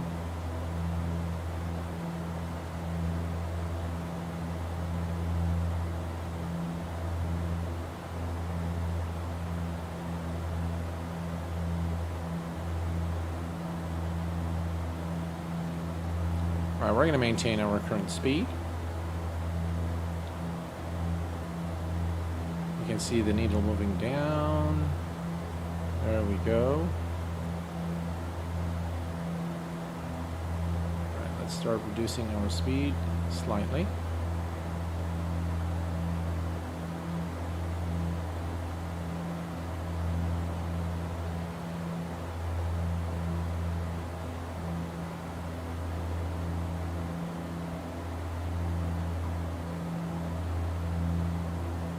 Alright, we're approaching 10,000 feet, folks, and we're going to go ahead and turn on the landing lights, and we are going to turn on the passenger and fasten seatbelt signs as well, and we're going to move this now back here.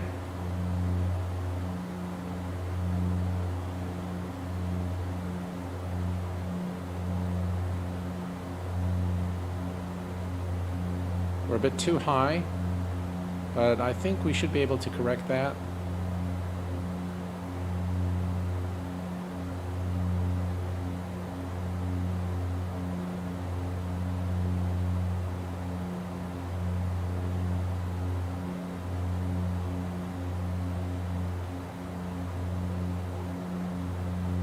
The Q400 is so widely used, the SOP vary a lot, VNAV works, but few operators really use VNAV descent. Many use it as an advisory system. The APU is also not very often used and frequently inoperative. That is very true, Lois. That's very true. You are right. VNAV isn't used, but it is fully modeled in this aircraft.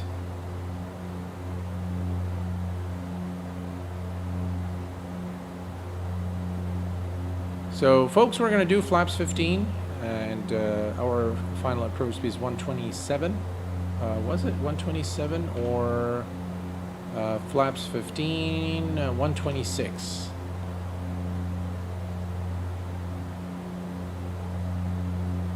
And that's our turn for runway 34 at Vienna.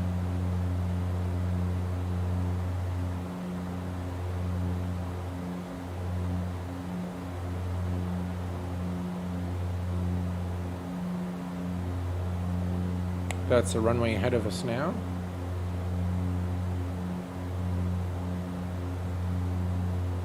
All right.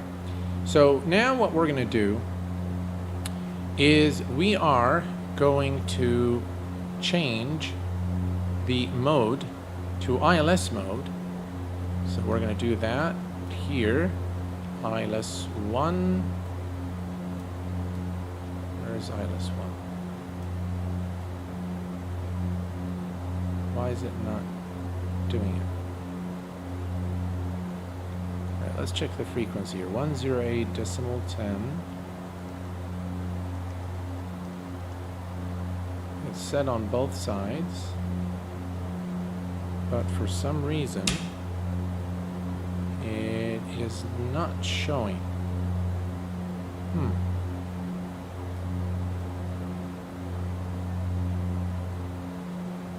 Course is 341.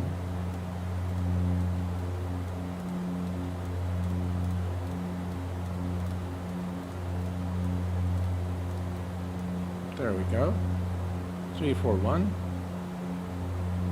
But for some reason we are not intercepting the localizer, which we should. Alright, let's verify the ILS frequency here. 108.1.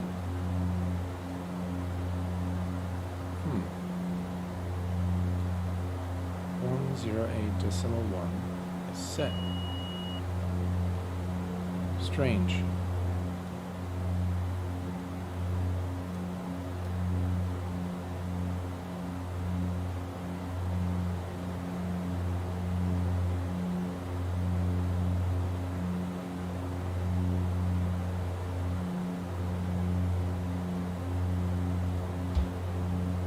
Let's watch our speed.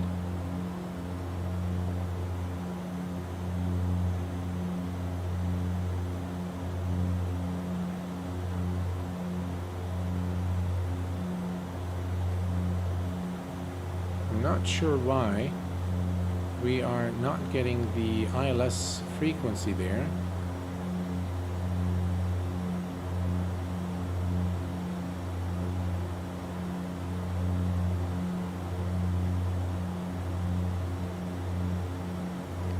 Approach uses heading select. No, I mean that's not it.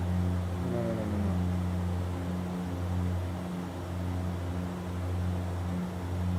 No.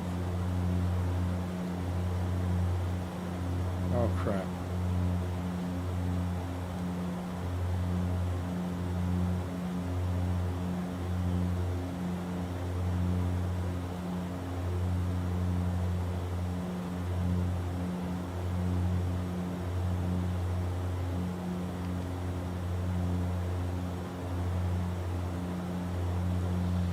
Not sure why the ILS frequency isn't being picked up. Very strange.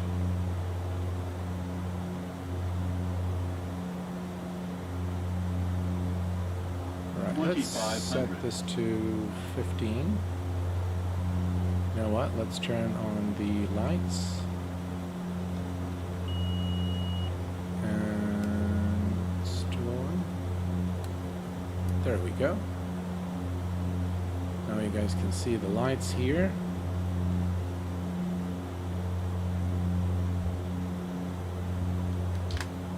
Right, let's go flaps 5.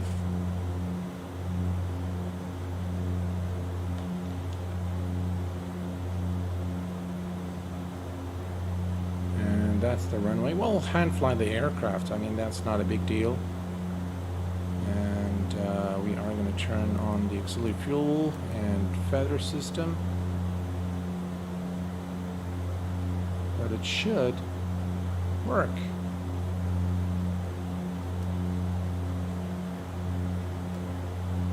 Huh. Really strange.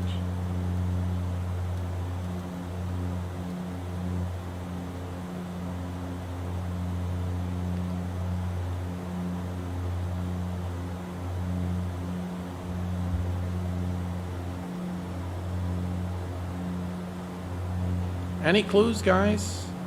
Maycom is source.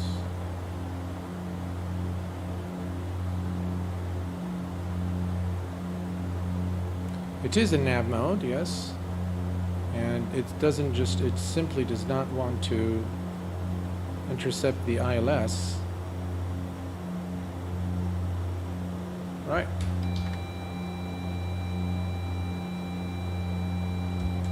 I'm going to lower the landing gear.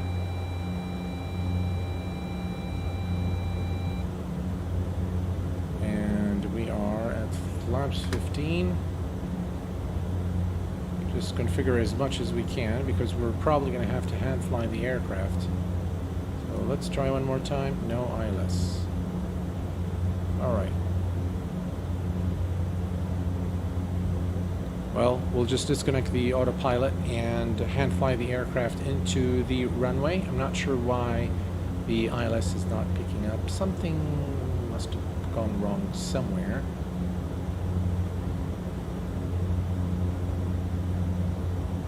Alright, here we go. Let me disconnect the autopilot.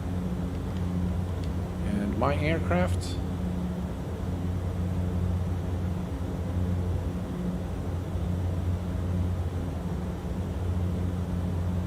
The visibility is good, so we can definitely hand fly the aircraft.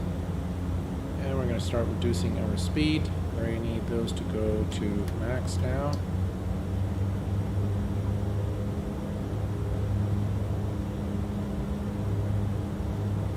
We're a bit too high. Let's start reducing our speed.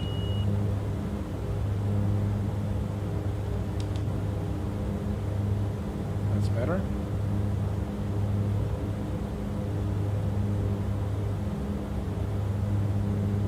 Should be okay.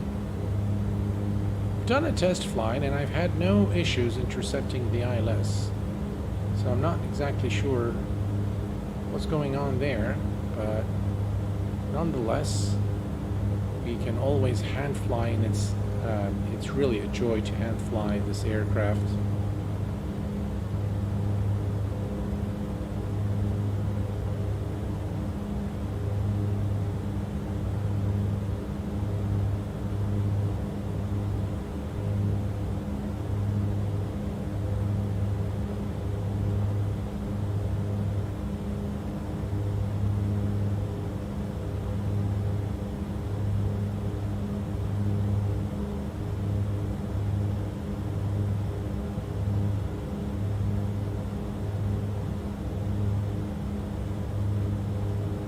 Please to low.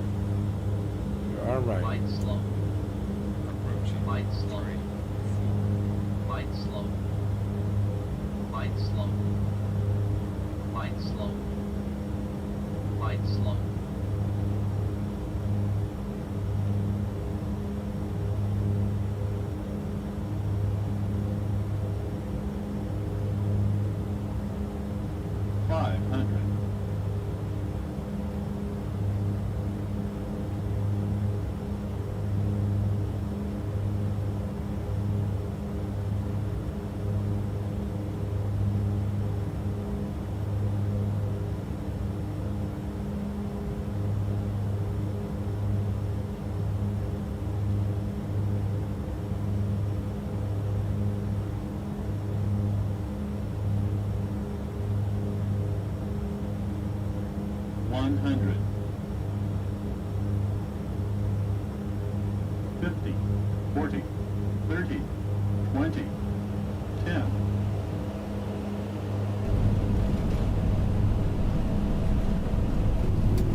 Touchdown, ladies and gentlemen. Welcome to Vienna.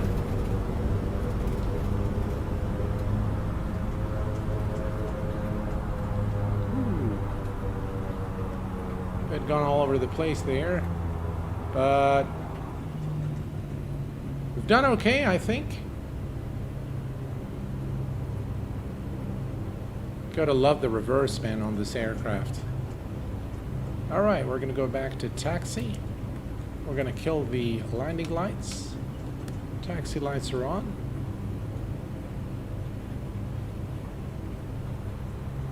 Just listen to the beta. Gotta love it.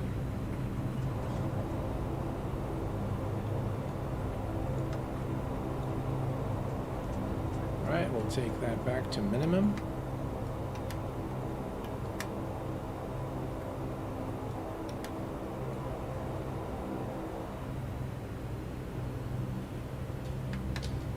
retract the flaps.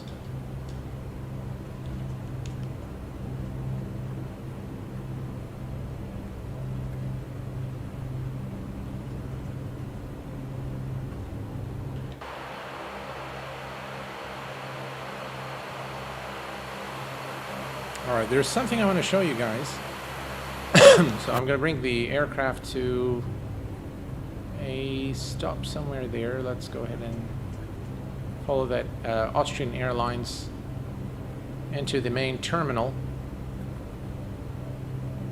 And then we'll stop the aircraft and take a look at our landing. I'll get you the landing grate in just a moment here. The sounds are definitely amazing. Everything is amazing about this aircraft. I mean, you can see now the light panels here, the light on the panels. It looks just fantastic. Really very, very well made aircraft in all departments. Sounds, lights, 3D model, system simulation. Just outstanding aircraft by FlyJSim.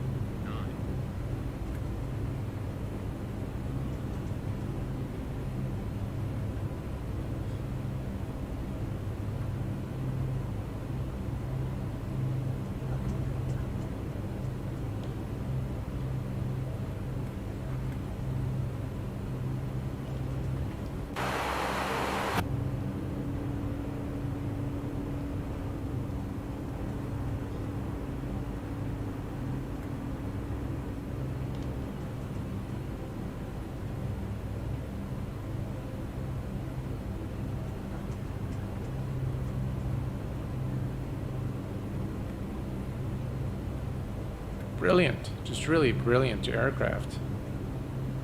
Those beta sounds are wow, just really amazing.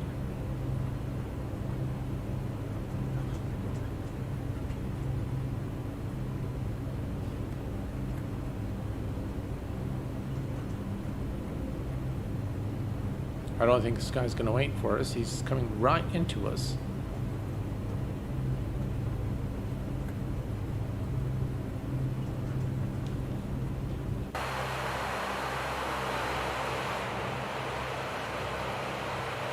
Well, he did finally stop. Well, thank you for that.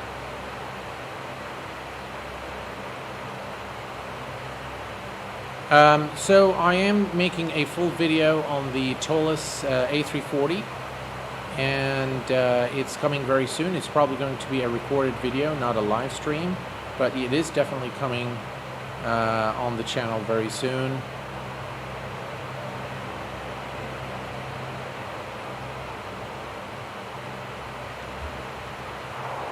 Listen to that. Wow.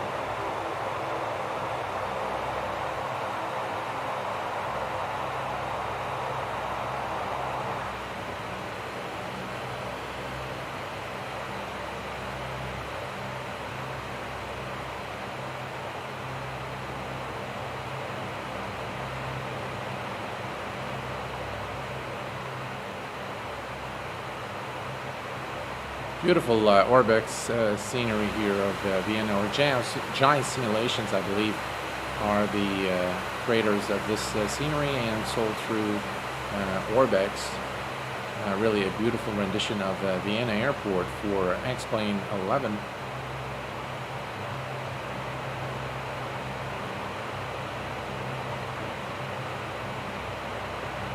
All right, let's go ahead and bring the aircraft to a complete stop here.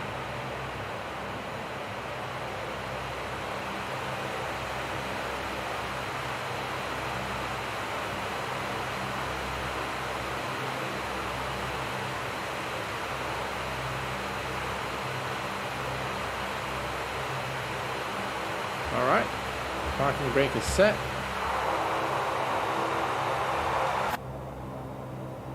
And we are going to kill the fuel.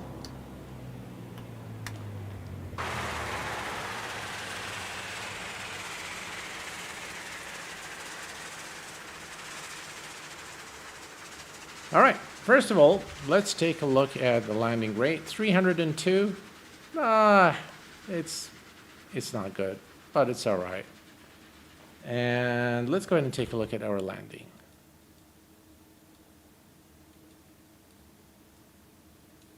Let's see here. There we go.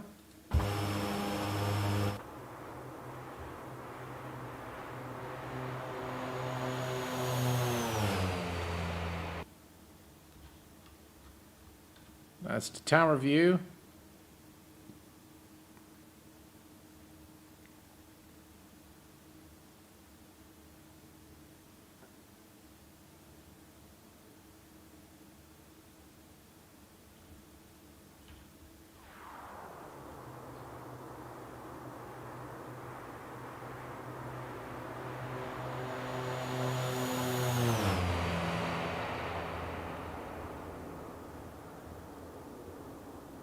It's not bad, huh?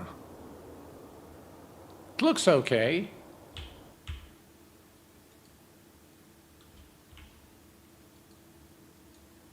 Let's see here where we are. Yeah, that's good. All right, so let's see if we can do this here.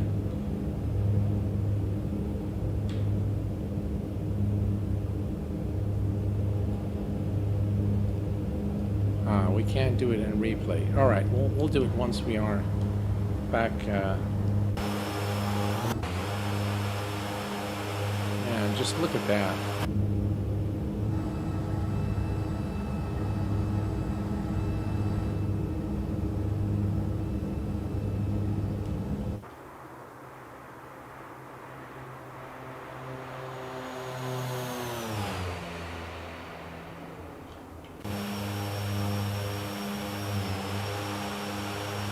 Look at the lights. Beautiful.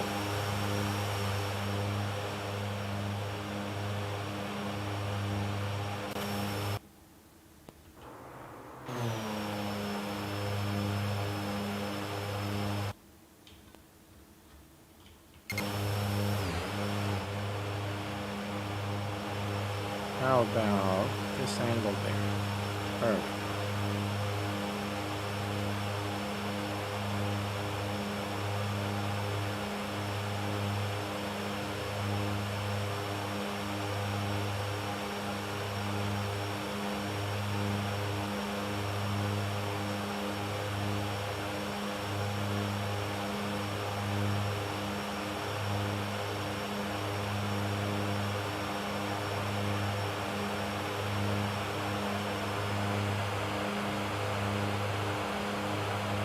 Not bad, huh? Considering the very first flight here on a live stream, and my second full flight in X-Plane 11 this aircraft. So yeah, I'm quite pleased with the aircraft, and I will tell you that on release, ladies and gentlemen, go and grab this aircraft, and I assure you that you will not be disappointed. Very, very immersive aircraft.